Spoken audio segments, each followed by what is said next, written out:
Alhamdulillah, nahmadu wa nasta'inu wa nastahdihi wa nastaghfiruh wa na'udzu billahi min syururi anfusina wa sayyiati a'malina. May yahdihillahu fahuwal muhtad wa may yudlil falan tajida lahu waliyyan mursyida. Asyhadu an la ilaha illallah wahdahu la syarikalah wa asyhadu anna Muhammadan abduhu wa rasuluh sallallahu alaihi wa ala alihi wa ashabihi wa man sara ala nahjihi ila yaumil qiyamah. Para asatidzah dan ikhwah yang berbahagia, semoga dirahmati oleh Allah Subhanahu wa taala. Ini materi terakhir ya. Dan insyaallah kita batasi sampai jam 10.10 10:15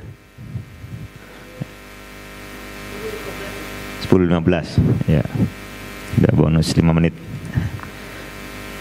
Jadi sesi terakhir ya, semalam berkepanjangan sampai jam 1. Ya, disambung lagi di luar, sambung lagi di bawah, di matam, sambung lagi di apa namanya di lantai 1. Ya, mumpung kita sedang berkumpul ya, apa namanya. Tapi ada beberapa bagian tema yang akhirnya belum terbahas. Nah, saya ingin mengawali dengan menyambung sedikit ya, poin-poin utamanya atau poin-poin pentingnya sebelum kita lanjutkan dengan tema kali ini.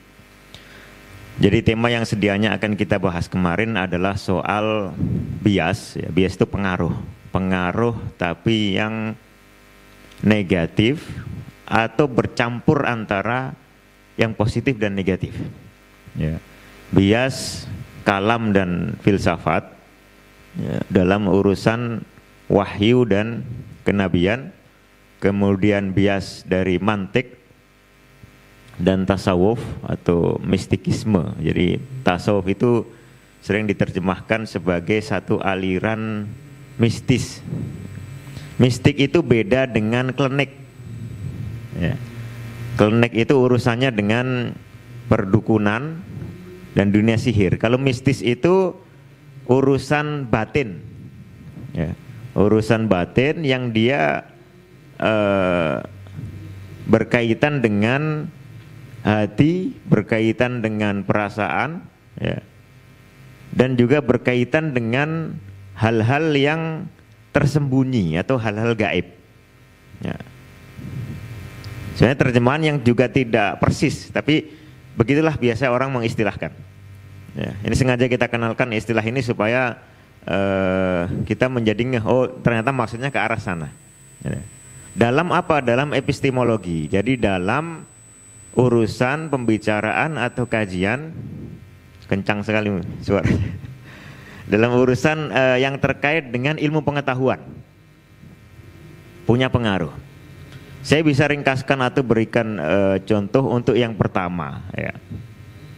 Seperti kita sampaikan kemarin, kalau kita bicara soal pengaruh negatif atau soal bias yang berasal dari luar masuk ke dalam, tentu kita bicara soal sesuatu yang buruk kan gitu.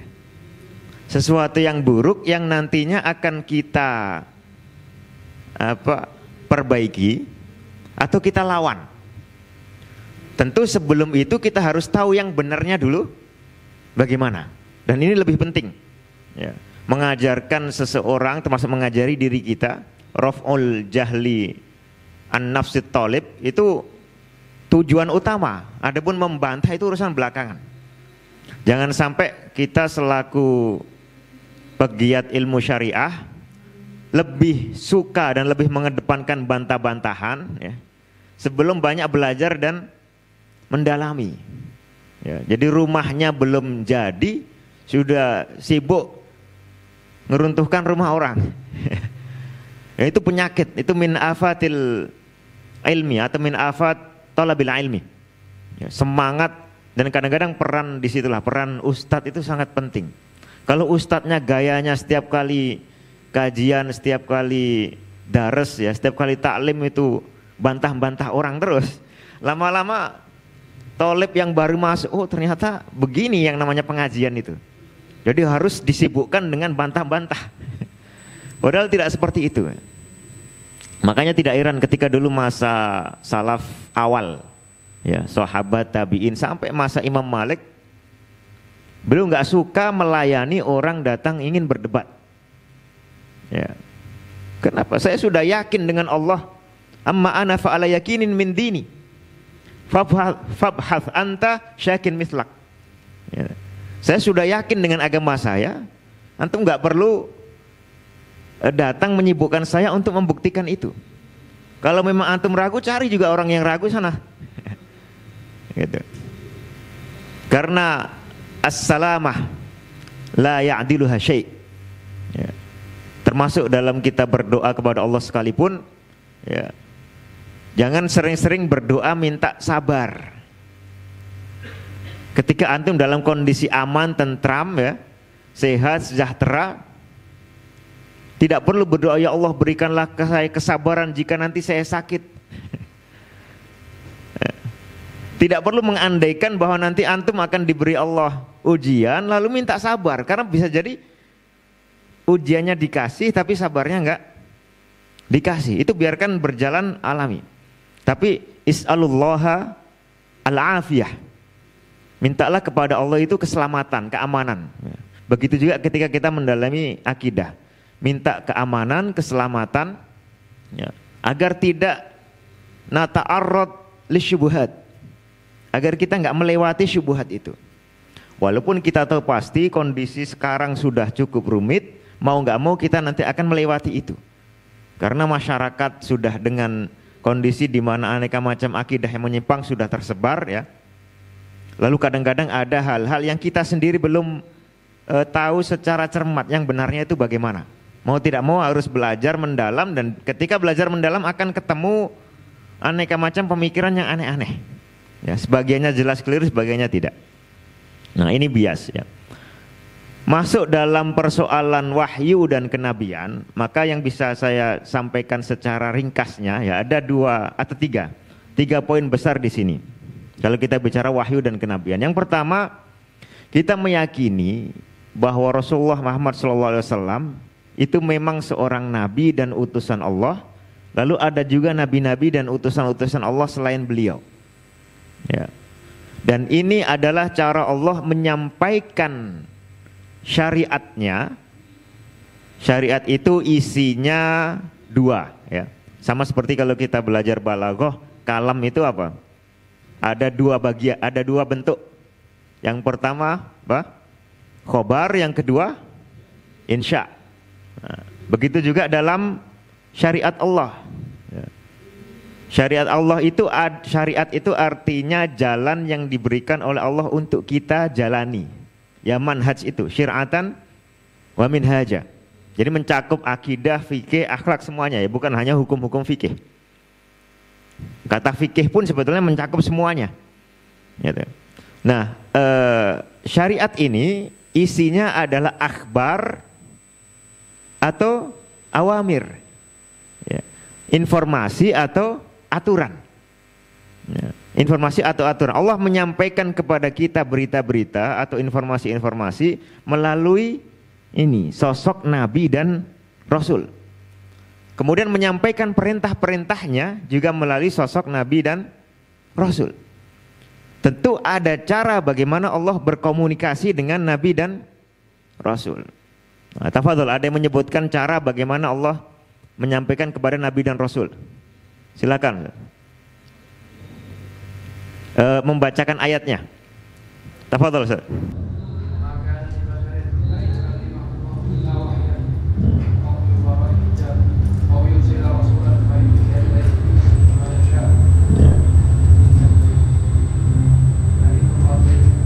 Ya, wa ma kana li basyarin ayyukallimahullahu illa wahyan, yang pertama. Yang kedua, au min wara'i hijab. Yang ketiga, au yursila rasulan fayuhi bi idzni ma yasha. Masyaallah. Tafadhol Ustaz, ada hadiah untuk meringankan bagasi saya ketika pulang. Tafadhol. Barakallahu fikum.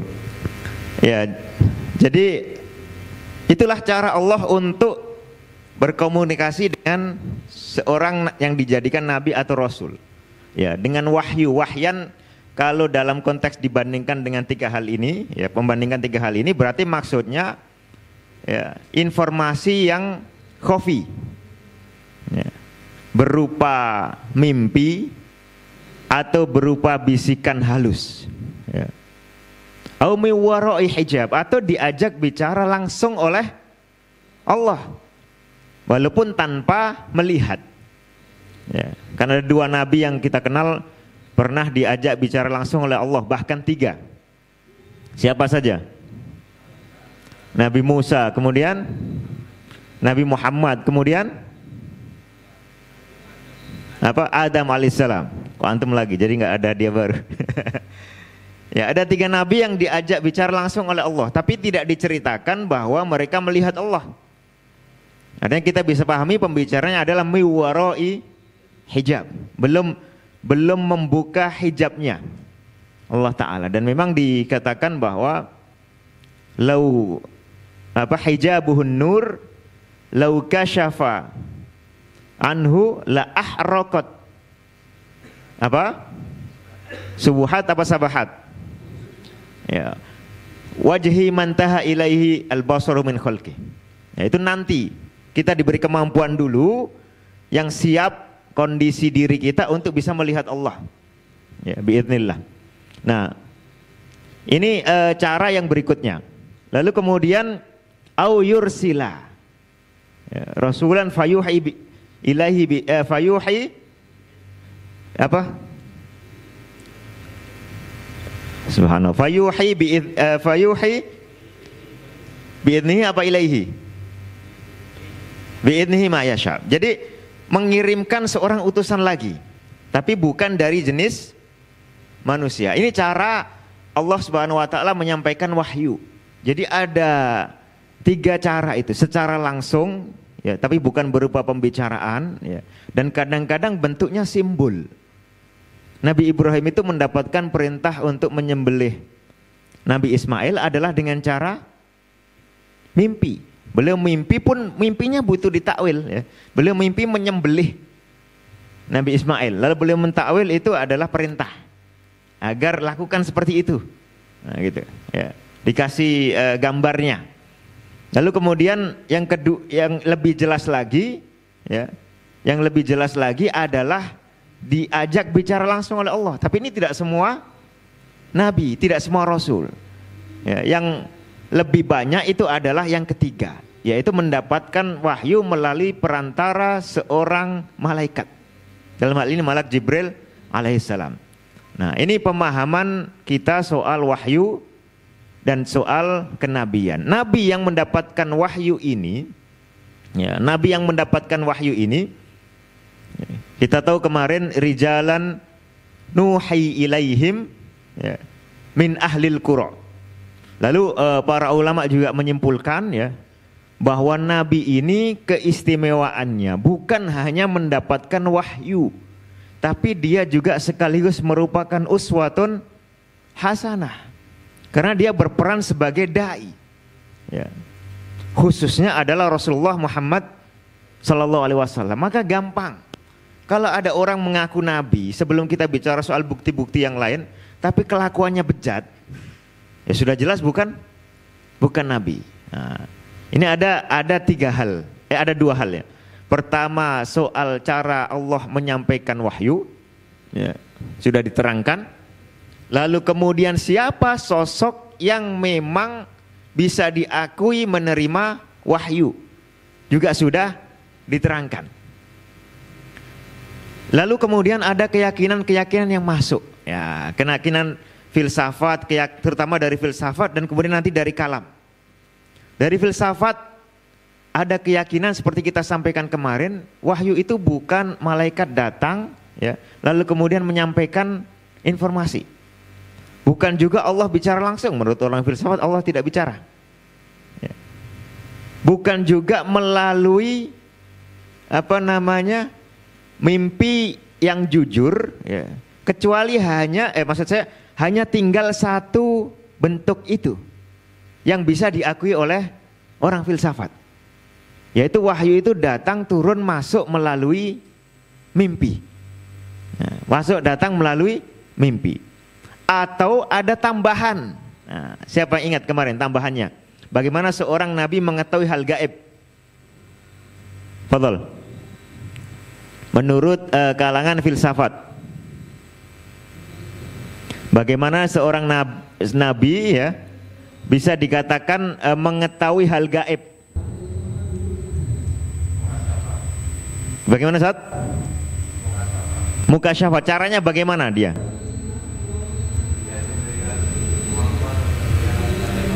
Oh ya, diberikan kemampuan atau datang menengok lauh mahfudnya tadi. Ya, barakallahu fiikum Ustaz.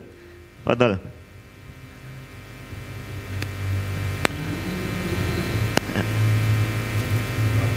Masyaallah. Ya, jadi kalau ada teori ini bahaya sekali. Ada cara lain mendapatkan wahyu selain 3 cara itu. Ya. Dan ini masuk dari filsafat, masuk juga dari tasawuf. Ya, dianggap ada cara lain untuk mengetahui kebenaran secara pasti dari Allah. Ya. Bukan dengan cara wahyu yang samar-samar tadi, atau dengan cara diajak bicara langsung oleh Allah, ya, atau dengan cara didatangi oleh malaikat pembawa wahyu. Tapi dengan cara haddatsani qalbi an rabbi. Nah, ini bahaya. Ya. Dalam Ihya Ulumuddin itu ada singgungan tentang hal ini juga. Orang yang dengan khusyuk lama-lama ada kasyaf. Dan kasyafnya dalam suasana dia tidak bisa menolak bahwa itu memang benar. Nah, ini kan bahaya, merasa dirinya mendapatkan wahyu sementara dia bukan seorang nabi dan bukan seorang rasul. Nah, kalau kita wajar mendapatkan namanya ilham, ya, mendapatkan firasat, itu biasa, tapi tidak bisa digunakan sebagai standar kebenaran. Tidak bisa dijadikan sebagai sumber syariat karena tidak terjamin kebenarannya. Tidak terjamin bahwa firasatnya itu betul-betul dari Allah sebagai pemberitahuan. Ya, bisa jadi ada bisikan lain. Ya. Dan kadang-kadang dapat firasatnya satu hal dia tambahi. Ya. Atau kalau zaman dulu dari perdukunan, ya, curi-curi berita jin kepada para malaikat, mungkin yang sudah menerima catatan takdir 1 tahun ke depan. Kemudian dicuri beritanya oleh setan, ya, lalu diberitahukan kepada dukun. Ditambahi 99 kedustaan. Jadi cara pertama yang membuat kita bisa membedakan antara wahyu dan bukan wahyu, kemudian nabi dan bukan nabi, ya, itu adalah kita lihat bagaimana cara dia mendapatkan itu. Dan ternyata subhanallah, ya, saya dulu berpikir bahwa orang mengaku nabi itu masa sih ada, kemudian masa ada yang percaya kalaupun ada. Ternyata banyak. Yang besar sekali misalnya Ahmadiyah. Ya, Ahmadiyah itu kan berasal dari satu orang ngaku sebagai nabi, kemudian ditambah lagi dia ngaku sebagai Isa yang turun di akhir zaman. Ternyata konon meninggalnya di WC. Ustaz Adha pernah punya proyek penerjemahan website Ahmadiyah. Terus itu bahas soal bantahan-bantahan ke sana. Yang mengherankan asyahid, ternyata orang begini banyak juga pengikutnya. Dan biasanya daya tariknya itu bukan akidah asalnya, bukan dasar akidahnya yang buat dia tertarik. Kadang-kadang karena di sini ringan, ya, kewajiban-kewajiban dikurangi, kemudian larangan-larangan diperlonggar. Bukan karena orang tertarik dengan akidahnya. Itu di luar negeri, ya, Ahmadiyah. Ternyata di Indonesia tidak kalah, ada juga orang yang ngaku nabi. Ya. Di Sulawesi ada Ustaz, ya. Dulu siapa? Musaddiq. La musaddiq wala musaddaq. Ternyata kadzib. Terus konon kalau nggak salah setelah di penjara taubat. Ada nabi taubat dari kenabiannya. Lebih dari itu nggak kalah, di sini ada yang ngaku sebagai malaikat Jibril. Lebih tinggi lagi levelnya. Ya. Perempuan lagi. Ya. Siapa? Lia Eden atau Lia apa nama aslinya? Lia Eden. Ternyata banyak, jadi Sulawesi juga. Subhanallah. Makanya antum pulang tanggung jawabnya besar ini, Ustaz.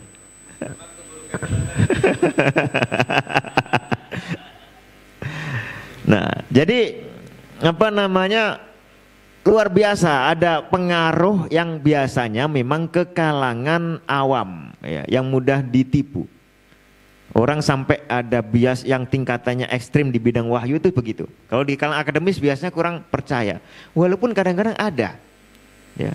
Di Jawa Timur kalau nggak salah ada yang ngaku bisa menggandakan uang. Saya nggak tahu itu nomor serinya jadi sama atau beda. Ternyata salah seorang pegiat organisasi cendekiawan dari Sulawesi juga. Dokter luar negeri, belajarnya di barat. Ya. Menjadi pendukungnya. Luar biasa, memalukan sekali. Orang MUI lagi ya. Nah, jadi ternyata bukan main syubuhat di bidang wahyu itu. Kadang-kadang jarang kita bahas karena fokusnya soal asma sifat ya. Bukunya tebel, belajarnya nggak sampai-sampai ya, baru dapat seperempat sudah masuk perdebatan ya. Ngotot kesana kemari, yang ini kadang nggak terbahas. Padahal real ada pengaruhnya di masyarakat dan luar biasa. Itu bukan lagi bias ya, itu sudah kategori kesesatan yang nyata. Kalau bias itu masih kadang-kadang masuk senyap-senyap. Nah, ini jadi kekeliruan dalam memahami wahyu, terus menentukan siapa itu nabi juga parah. Ada model lain dan ini biasa terjadi di tasawuf. Tetap memposisikan Nabi dan Rasul seperti umumnya diyakini umat Islam ya. Tapi kemudian mengatakan ada jalur lain selain kenabian. Nah, di filsafat ada. Ya, filsafat itu ada untuk mengetahui kebenaran dengan jalur berpikir tadi. Berpikir secara apa namanya, memeras otak ya, innahu fakkar wa qaddar itu. Ya. Kemudian dapat kebenaran yang bukan melalui jalur Nabi. Ya. Yang isinya kadang-kadang justru beda, bertentangan dengan Nabi. Nah, apalagi kalau filsafat ini kecampuran dengan tasawuf yang tingkat ekstrim. Antum kalau sesekali misalnya pernah baca bukunya Ibnu Arabi ya, dalam Fususul Hikam, itu di sana dia menyebutkan pembicaraan antara Nabi Musa dengan Nabi Musa dengan Firaun. Ya, itu pembicaraan antara dua orang arif, antara Nabi dengan seorang arif. Ya, jadi Fir'aun itu berbicara dengan gaya simbolik ya, kosakatanya yang hanya dipahami oleh Musa dan Musa pun begitu ya. Yang intinya adalah mengatakan Fir'aun ini orang beriman juga, cuma tidak menampakkan keimanan seperti halnya gaya masyarakat awam gitu. Ini kan luar biasa, seseorang yang di Al-Quran paling sering disebut sebagai tokoh paling durjana ya, dari kalangan umat manusia. Kalau dari jin kan iblis. Kalau dari manusia Fir'aun diubah menjadi orang yang beriman. Berimannya bukan akhir-akhir saja, tapi sejak awal pembicaraan dengan Nabi Musa itu dianggap gaya bicara antara ahli syariat dengan ahli hakikat. Ya, kemarin Ustaz Agus menyebutkan soal cerita Nabi Musa dan Nabi Khadir. Itu biasa, tapi ini antara Musa dengan Fir'aun. Dianggap pembicaraan antara ahli syariat dan ahli hakikat. Nah, dengan membuka jalur kebenaran di luar jalurnya Nabi, luar biasa macam-macam kesesatan bisa masuk. Makanya dikatakan oleh kalangan sufi ekstrim ini ya, makom al-wilayah dengan makom an-nubuwah itu lebih tinggi makom wilayah. Seorang nabi itu kadang-kadang kalau dia menjaga perasaan masyarakat ya, dia mengatakan nabi itu kedudukannya tinggi, Nabi Muhammad maksudnya, karena beliau nabi sekaligus wali. Nah, yang membuat lebih tinggi itu sisi walinya. Sehingga kalau ada wali juga yang bukan nabi, ini bisa tinggi juga. Terus dikatakan ditambahi Ustaz. Jadi proses masuknya pemikiran satu begini. Nabi Muhammad itu khatimul anbiya, tapi bukan khatimul auliya. Nah, nanti ada dia dirinya itu dia menganggap diri sebagai khatimul auliya. Macam-macam cara orang memasukkan ya barang yang sebenarnya sampah ini ke alam pikiran manusia dan ke umat Islam ya. Caranya macam-macam. Ada dengan tadi mengaku masuk atau berperan dalam salah satu dari tiga cara tadi ya. masuk mengaku mendapat illa wahyan tadi, mendapat wahyu, atau mengaku diajak bicara langsung oleh Allah. Ya subhanallah, kami di Mesir dulu pernah ada orang dari Jawa, bukan Sulawesi, mengaku mendapat wahyu. Dia berkeliling kemana-mana, terus nulis pengalamannya. Kadang cerita masuk ke satu zawiyah atau masjid kecil di Kairo, ya, duduk di pojok mendapat wahyu. Ini mahasiswa Al-Azhar. Kemudian sering datang ke rumah teman-teman, ya, cerita aneh-aneh. Ya. Kita kalau diajak bicara, kapan orang ini keluar? Akhirnya sampai ujungnya kemudian meninggal dunia. Kita tidak tahu bagaimana akhir pemikiran, tapi itu sampai merasa mendapat wahyu. Dan kalau kita perhatikan, orang ini bukan model yang sengaja membual dalam arti berdusta dan menipu, tapi model orang yang mendapatkan pengalaman aneh, lalu dia memahami pengalaman aneh ini wahyu. Ini lebih bahaya, Ustaz. Ya, karena kalau bahaya dari satu sisi, orang kalau jelas-jelas berdusta, ya, itu taubatnya lebih gampang lah. Begitu dia sadar, ya dia ralat, ya kayak Musaddiq gitu. Ya. Tapi kalau orang itu tidak sadar, ya, dia mendapatkan pengalaman aneh, ya, seperti di Indonesia kan sekarang ada Hashim dan gurunya siapa namanya? Joko. Ya, mursyidnya itu. Kalau saya tangkap sekilas, yang mursyidnya ini kadzab, ya. Yang kedua ini merasa tertipu oleh mursyidnya gara-gara dia pernah ke mana? Ke Tajikistan atau Kirgistan, ya. Kemudian ketemu dengan si Joko ini, tinggal satu tempat, ya, di penginapannya sana itu. Si Joko ini bisa nebak isi hatinya, gitu. Wah, langsung sudah, hanya karena satu pengalaman itu, ya sudah langsung percaya ini Imam Mahdi yang akhir zaman, ya. Bahkan wali kutub gaus yang kategorinya malamatiyah, tidak nampak penampilan soleh, ya, tapi sebetulnya itu orang yang jadzab, ya, diambil oleh Allah Subhanahu wa taala, langsung diangkat menjadi manusia pilihan tadi, tanpa dia berubah penampilannya, kelakuannya tanpa berubah, ya. Dianggap sebagai orang dalam, ya. Orang khusus yang tidak punya karakteristik Nabi. Nah ini, jadi itu soal wahyu. Intinya adalah dua, mengaku mendapatkan salah satu cara yang sudah disebutkan Allah Ta'ala tadi. Yang kedua adalah mengajukan cara lain, nah, untuk membantahnya. Kalau dia mengajukan cara lain, ya, cukup kita jelaskan bahwa itu cara yang tidak sah, tidak bisa diterima untuk diakui sebagai wahyu. Misalnya dapat mimpi, ya, mimpi bertemu Allah atau mimpi bertemu Rasulullah, ya. Lalu kemudian mendapatkan informasi tertentu atau syariat tertentu atau amalan-amalan tertentu diijazai dalam mimpi. Nah, ini bukan cara yang sah, karena mimpi itu nanti hanya dimiliki oleh seorang nabi, sementara antum bukan seorang nabi, ya. Atau mengaku sebagai nabi. Nah, ini biasanya lebih mudah, ya. Alhamdulillahnya, ya, bagian dari karunia Allah, ya. Allah itu tidak menjadikan, tidak menakdirkan adanya pengaku-pengaku nabi, al-mutanabbi, kecuali akan sangat jelas kedustaannya, ya. Karena mengaku sebagai nabi ini tidak mungkin dilakukan kecuali orang yang paling mulia, orang yang sangat mulia, atau orang yang sangat bejat, ya. Kalau yang normal-normal nggak akan ngaku sebagai nabi. Kalau dia ngaku sebagai nabi, imma ayyakuna ala qimmatin minas salahi wa huwa shadiq fi da'wahu annahu nabi, ya.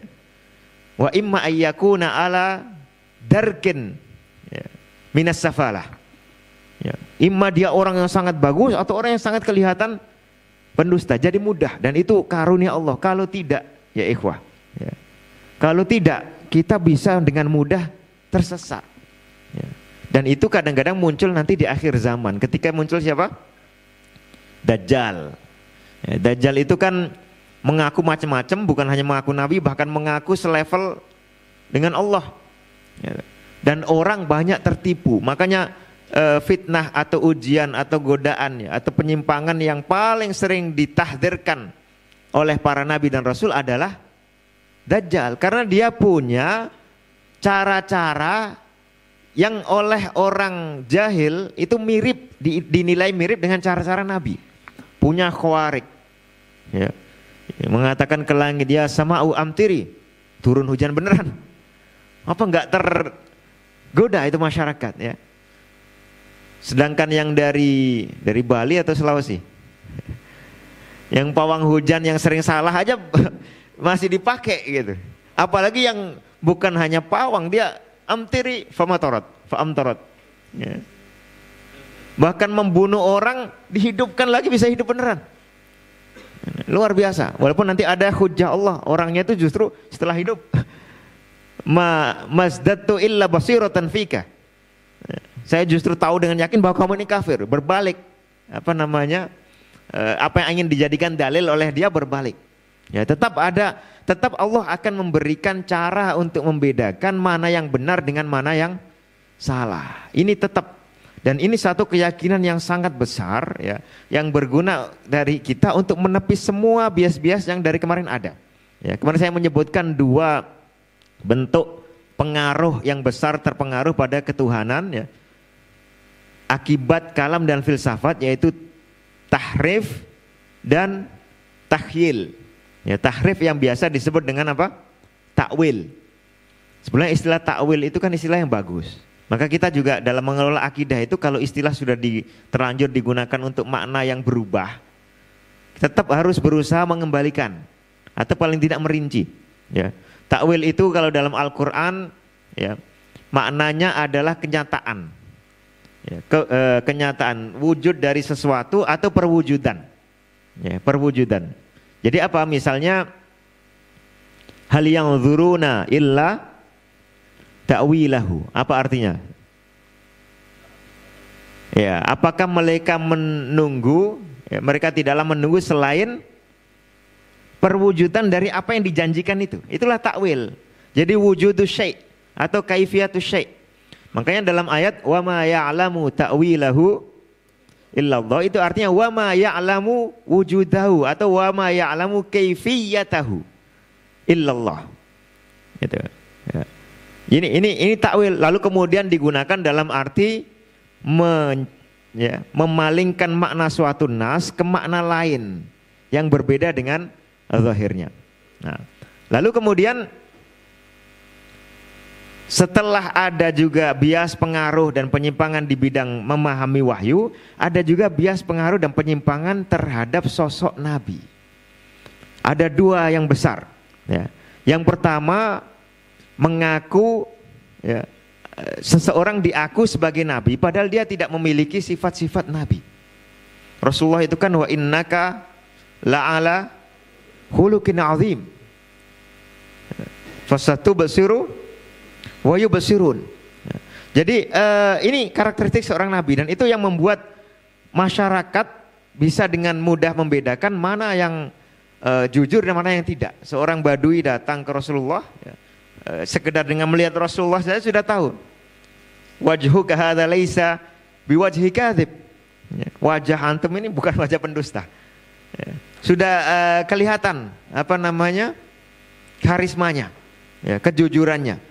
Maka kalau ada seorang nabi, ya, tapi dia tidak punya akhlak yang bagus atau pernah berdusta, ya dia jelas sesuatu yang keliru. Ya. Atau kadang-kadang yang ketiga, tidak mengaku sebagai nabi, tapi merasa punya hal-hal yang itu adalah kekhususan nabi. Termasuk tadi mendapatkan wahyu, mendapatkan pengecualian syariat. Nah, ya, mendapatkan pengecualian syariat. Jadi menganggap bahwa termasuk, ya, dalam hal ini adalah menganggap bahwa syariat Nabi itu ada masanya, ada expirednya. Ya, setelah itu sekarang sudah nggak berlaku. Nah, macam-macam tingkat apa namanya penyimpangan. Ya. Pertama tadi adalah mengaku Nabi padahal tidak punya karakteristik Nabi. Nah, kita bantah dari sisi itu. Antum lihat orang ini pendusta, bagaimana mungkin dia nabi? Atau lihat ini matinya di WC, masa nabi? Nabi kan dikubur di tempat meninggal, apa dia akan dikubur di di WC misalnya. Gitu. Ya nabi tapi tidak ditolong oleh Allah. Ya. Kalau nabi dibunuh itu wajar, ya. Itu justru mati syahid. Tapi kalau nabi sama sekali tidak diberikan pertolongan oleh Allah, ya, berarti dia bukan mukmin karena wa kana haqqan alaina nasrul mu'minin.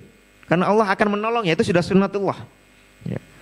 Nah, atau dia tidak mengaku nabi, tapi mengaku punya cara lain mendapatkan apa yang sebetulnya hanya didapatkan oleh nabi, yaitu wahyu dan syariat.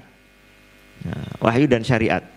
Atau yang ketiga, mengakui nabi itu, ya, kemudian mengakui tidak ada cara lain, tapi menjadikan syariat nabi itu lebih kecil dari cakupannya. Menganggap syariat Nabi Muhammad yang berlaku untuk semua tempat dan segala zaman ada masa expirednya. Sekarang sudah nggak berlaku. Ini biasanya masuk yang kemarin dibahas oleh Ustaz Agus, liberalisme dan sekulerisme. Sekuler itu kan ya biarkan urusan agama ini di wilayahnya saja, di wilayah sholat, haji, puasa. Wilayah pemerintahan janganlah. Jadi padahal dia ini mukhotob, ya, mukhotob bisyariah. Nah, ini tiga tingkatan yang kalau kita cermat akan mudah untuk menghadapinya. Ya. Lalu yang tema kedua, ya, penyimpangan soal mantik dan tasawuf dalam epistemologi atau ilmu pengetahuan ini masih ada kaitannya dengan yang tadi. Tapi semalam saya sampaikan, ya, saya ingin menyampaikan ada dua buku, ya, buku Saunul Mantik wal Kalam karya As-Suyuti itu meringkas dari menulis buku sendiri, kemudian di dalamnya ada meringkas bukunya Ibnu Taimiyah, ya. Beliau ringkas menjadi Juhdul Qorihah fi Tajridin Nasihah.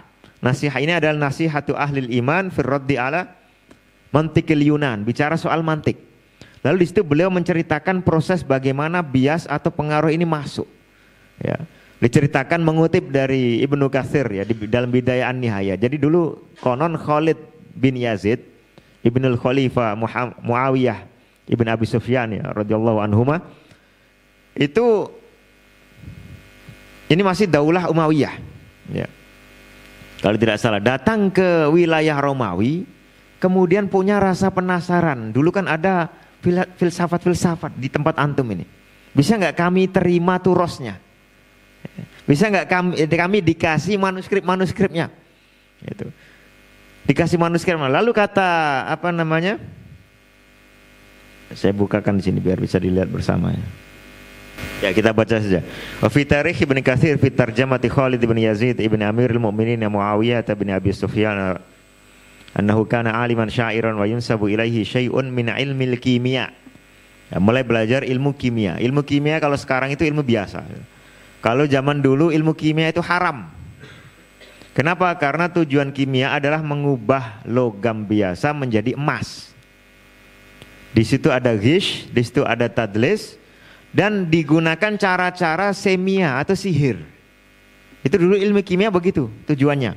Ya, makanya man talabad dina bil kalami tazandaq wa man talabad dunya bi al kimiyai aflas, kata Abu Yusuf. Ya, kalau tidak salah. Nah, kenapa? Karena mencari dunia dengan kimia. Jadi sekarang masih ada namanya alkimia ditambahi al. Alkimia itu artinya kimia model lawas. Kalau kimia sekarang kan beda urusannya, ya. Nah, di sini disebutkan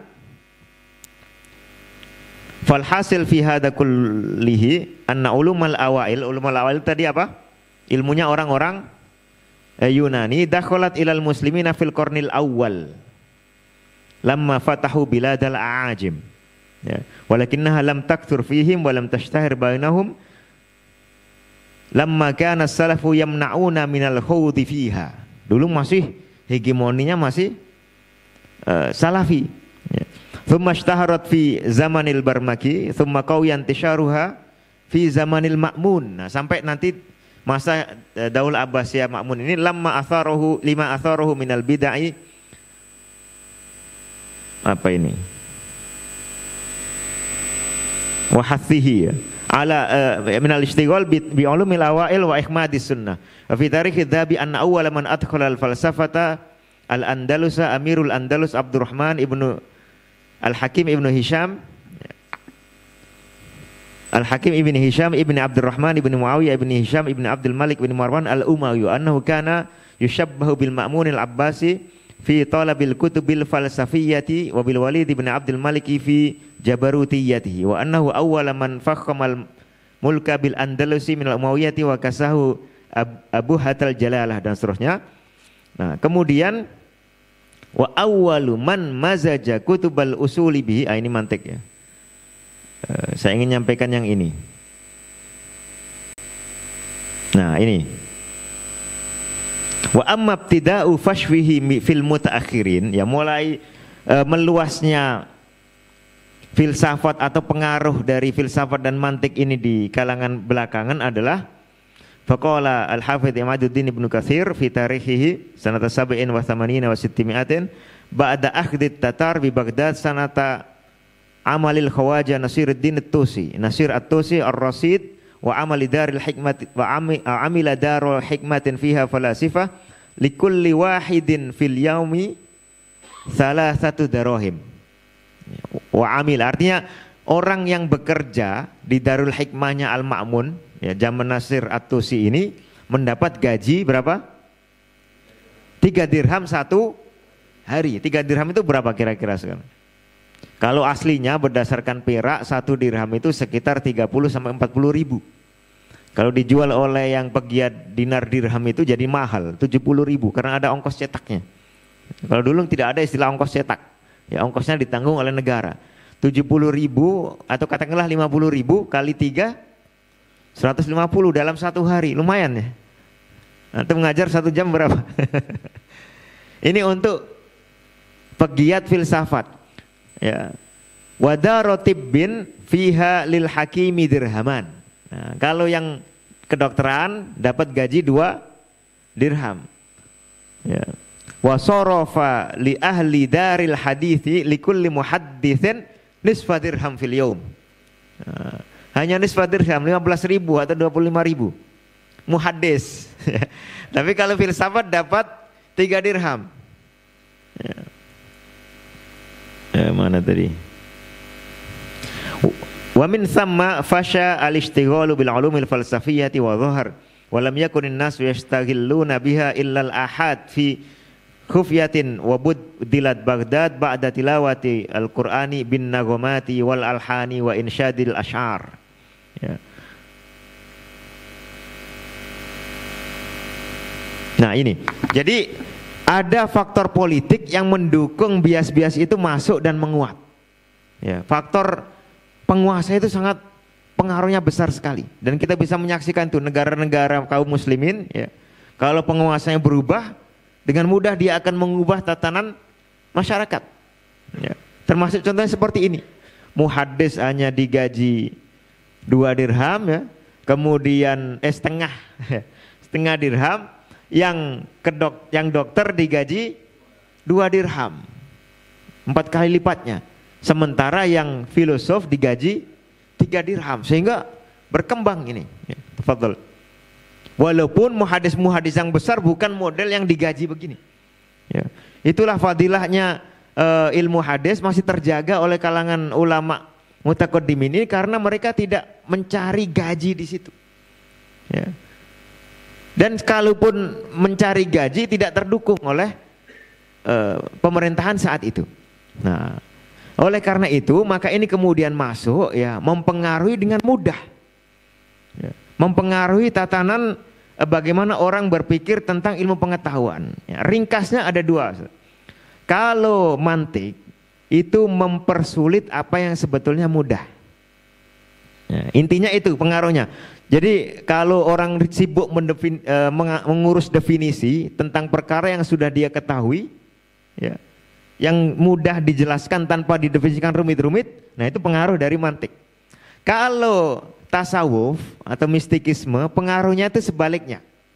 Ya, mengarang-ngarang cara yang sebenarnya tidak sah untuk mendapatkan ilmu pengetahuan, ya dengan mimpi, dengan kasyaf. Ya. Malah katanya kasyaf ini merupakan hujjah minimal untuk dirinya. Lalu ditambah untuk dirinya dan murid-muridnya. Terus nanti muridnya menyebarkan ke masyarakat. Ya. Orang kedua lebih meyakinkan pembicaraan dari orang pertama dan seterusnya. Dan ini juga kadang-kadang masuk ke wilayah-wilayah ilmu syar'i. Ya. Ibnu Arabi itu mengatakan ada cara untuk mendapatkan kebenaran dalam ilmu hadis, ya, melalui mimpi, termasuk dalam jarah wa ta'dil. Ya, kata beliau ada juga itu di Sahih Muslim di Muqaddimah. Kalau kita rujuk ke Muqaddimah Sahih Muslim, memang ada satu cerita seorang ulama mendapatkan informasi jarah ta'dil dalam mimpi, bertanya ke salah seorang gurunya yang sudah meninggal. Tapi itu kan tidak bisa dijadikan sebagai hujjah, hanya penguat untuk sesuatu yang memang sudah jelas. Gitu. Jadi ini dua bentuk bias, ya. Yang pertama adalah mempersulit apa yang sebetulnya mudah, itu biasanya dari mantik. Ya. Yang kedua adalah mengadakan cara baru yang sebetulnya tidak sah, menggampangkan apa yang sebenarnya tidak sah. Ya. Ini. Nah, contoh yang sering muncul dalam mantik itu, ya, mantik itu kan ilmu yang membahas tentang definisi dan penyimpulan. Ya, definisi dan penyimpulan. Kita tahu ada dua bagian besar dalam mantik, apa? At-tasawwur dan at-tasdik. Ya, tasawwur itu katanya hanya bisa didapatkan dengan definisi. Dan definisi itu hanya bisa didapatkan secara akurat dengan yang namanya jinsun dan faslun. Tidak kita bahas istilah ini secara detail, ya. Mungkin nanti bisa kaji atau sudah mempelajari ini. Ya.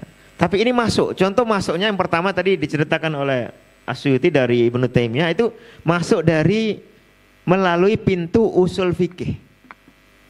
Ya, masuknya pengaruh mantik ke ilmu hadis, kemudian ke ilmu fikih dan ke ilmu-ilmu yang lain itu melalui ini, melalui usul fikih. Yang pertama masukkan, ya, adalah Abu Hamid Al-Ghazali. Nah ini saya sebutkan, ya. Al-Mustasfa. Ya, beliau punya kitab banyak soal mantik, tapi yang mudah kita akses dan kelihatan pengaruhnya ke usul fikih adalah Mustasfa. Sehingga membuat syarat baru yang sebelumnya tidak ada. Syarat untuk apa? Mujtahid. Disyaratkan agar menguasai apa? Mantik. Kan begitu, ya? Nah, kira-kira Abu Hanifah, Imam Ahmad, Imam Syafi'i, Imam Malik itu masuk nggak jadinya sebagai mujtahid? Jadi agak unik, ya. Al-Ghazali ini memberikan menyebutkan syarat-syarat mujtahid, mempersulit yang mudah tadi. Orang tidak ada syarat menguasai mantik, tiba-tiba disyaratkan menguasai mantik. Lalu mempergampang apa yang sebetulnya belum layak.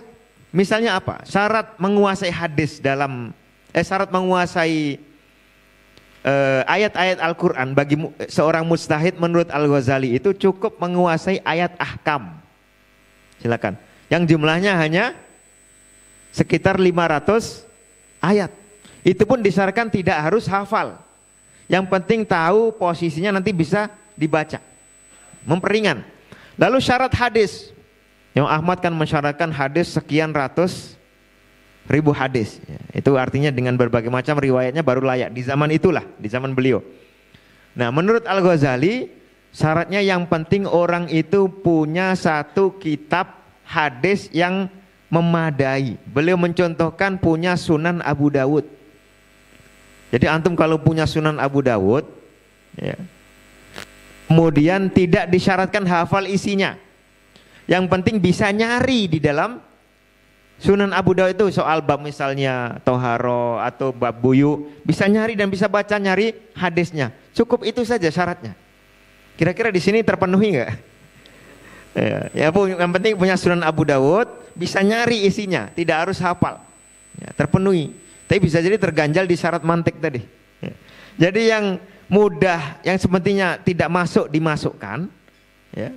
Yang seharusnya masuk dengan kriteria tertentu dipermudah. Ya. Lalu ternyata mantik ini bukan hanya rumit, tapi juga banyak salahnya. Nah, ini yang dinyatakan oleh Ibnu Taimiyah di awal-awal buku beliau bantahan terhadap mantik, ya. Amma ba'du fa inni qad alimtu annal mantik, ya, bahwasanya mantik ini, ya,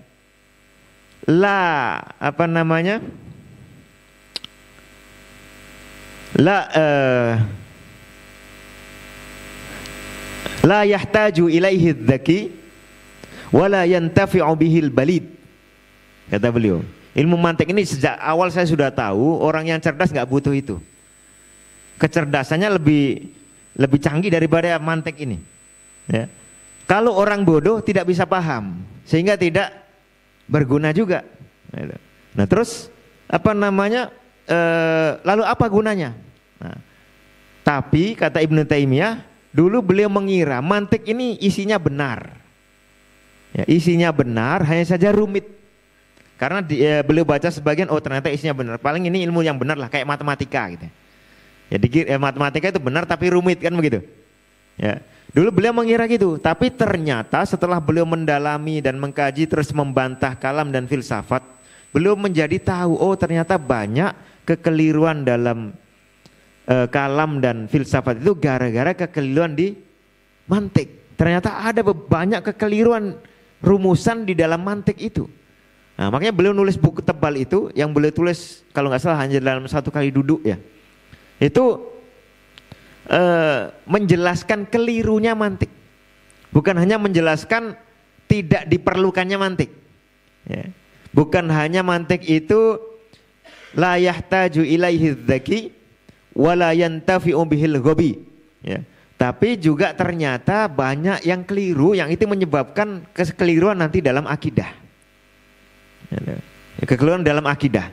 Nah, yang sering berpengaruh ke dalam keilmuan Islam itu adalah aspek rumit-rumitnya tadi. Ya, rumit-rumit tadi. Apa yang gampang kemudian dijadikan rumit. Gitu ya. Nah ini. Oh, ada pas surat. Baik, ini waktu tinggal singkat. Ya. Saya ingin nyampaikan secara cepat ya. Poin yang terakhir. Ya, poin terakhirnya adalah mengenai mana tadi? Nah ini, ya. Manhaj para ulama di dalam beristidlal. Ya. Beliau di sini menyebutkan, ya saya baca singkat saja. Antum bisa catat atau perhatikan poin-poin utamanya. Yang pertama adalah ta'zim nususis syariah. Jadi istidlal pertama kita dan cara kita berargumentasi membuktikan kebenaran, mula kebenaran itu pertama agungkan ilmu syariat, agungkan posisi syariat. Itu sudah jalan kebenaran. Ya. Jangan dulu mengedepankan yang lain-lain.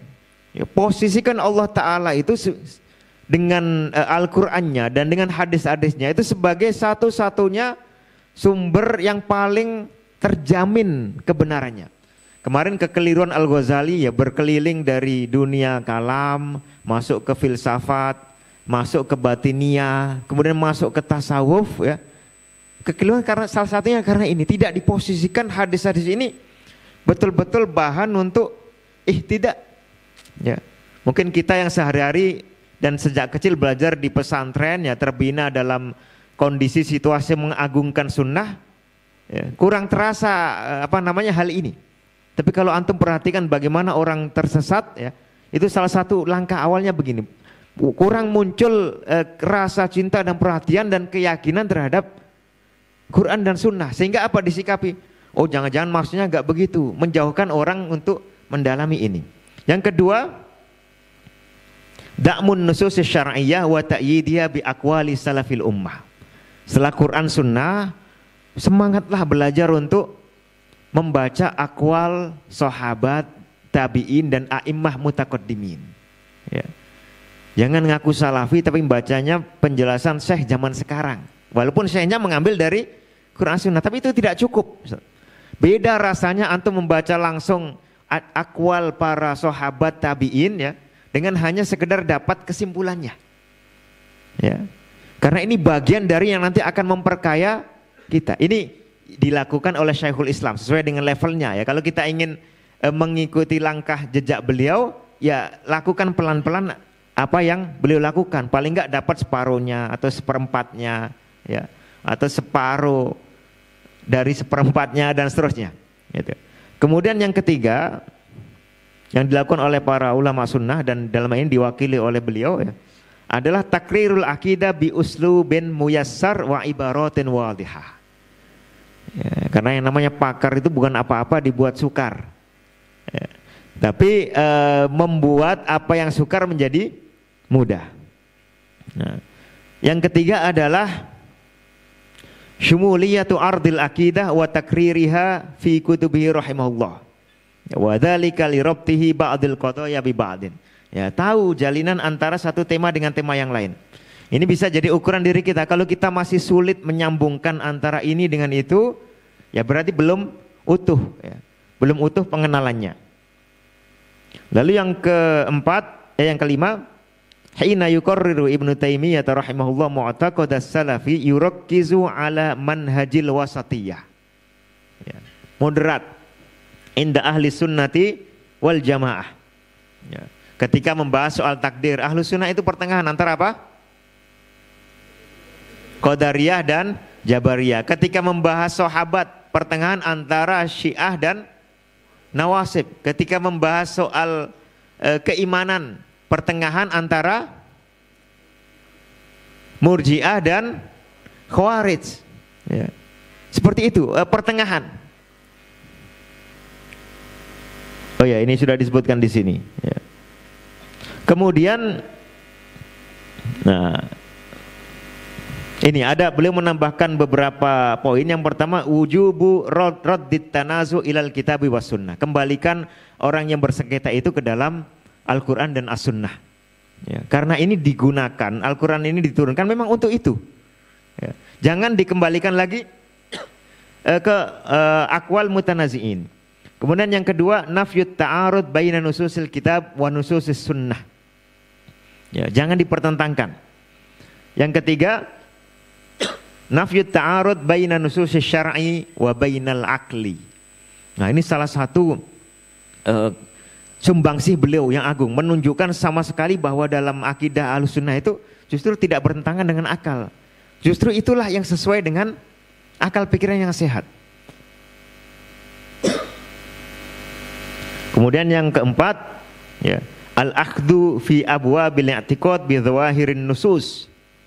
Sesuai dengan yang ditampakkan oleh nas-nas Quran dan Sunnah. Dan yang terakhir, yang kelima adalah al-akhdhu bi ahaditsil ahadi fi babil i'tiqad. Ya.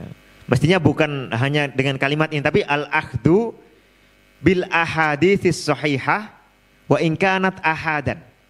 Ya, karena hadis ahadun ada yang sahih, ada yang dhaif, ya. Kalau dengan bahasa itu lebih jelas. Jadi jangan menyepelekan hadis-hadis yang sahih, walaupun dia diriwayatkan satu orang. Bahkan kata Ibnu Hibban, semua hadis itu ahad. Kita nggak menemukan hadis mutawatir yang setiap generasinya. Ya, dan kategorinya lengkap. Kata Ibnu Salah, mungkin hanya seperti hadis man kadzaba alayya. Itu pun ujung-ujungnya yang sahih dijamin dari sahabat itu hanya dari 4 sahabat. Nah, maka tidak ada pilihan lain selain, maka menolak hadis ahad akan menolak semua hadis sebetulnya, atau mayoritas hadis. Orang yang menyusun buku hadis mutawatir paling hanya dapat 100-130 hadis. Terus yang sisanya ini dianggap tidak berguna untuk akidah. Bisa kita bayangkan. Ya. Nah, dengan konsep yang seperti inilah, ya, cara istidlalnya insya Allah akan mudah untuk menghadapi pemikiran. Ya. Dengan modal yang kuat, ya. Lalu sikap yang tadi wasatiyah, ya. Yang terakhir saya tambahkan, ya, konsep Ibnu Taimiyah itu al-ilmu wal adlu. Ilmu itu artinya detail, cermat, ya, cermat, termasuk dalam memilih kaul yang kita sampaikan. Memilih dalilnya perlu cermat. Yang kedua yang luar biasa dari beliau itu al-adl, proporsional. Jadi beliau sangat adil menyikapi mukhalifin. Ya. Bahkan sesama satu kalangan, sama-sama Asy'ariyah, beliau bedakan itu. Abu Hasan al-Asy'ari dengan Baqilani beda dengan Al-Juwaini dan Al-Ghazali. Al-Juwaini dan Al-Ghazali beda dengan Ar-Razi dan Al-Amidi. Beliau bedakan karena sebetulnya beda. Kita pun nanti, ini salah satu tujuan acara, ya, asatidzah yang dari Bali menghadapi kalangan tradisionalis, mereka juga beda-beda. Ada yang garis lurus, ya. Ada yang garis bengkok. Ada yang garis ngawur, ya. Cara ta'amul kita menghadapi mereka jangan disamakan, jangan dipukul rata, mentang-mentang sama-sama satu payung. Karena orangnya memang beda-beda. Bahkan Rasulullah SAW menghadapi sesama ahlul kitab pun beda-beda. Mereka ada yang bermusuhan ya dengan Islam, ada yang berhubungan baik walaupun tidak menerima. Ada yang berpotensi untuk menerima. Nah, barangkali itu ya tambahan poinnya ya. Aku qouli hadza wa astaghfirullah li wa lakum. Kalau ada benarnya itu dari Allah Ta'ala. Kalau ada salah semata-mata dari saya dan dari syaitan, wa nastaghfirullah ala dzalika. Saya kembalikan lagi kepada Ustaz Idris. Barakallahu fikum.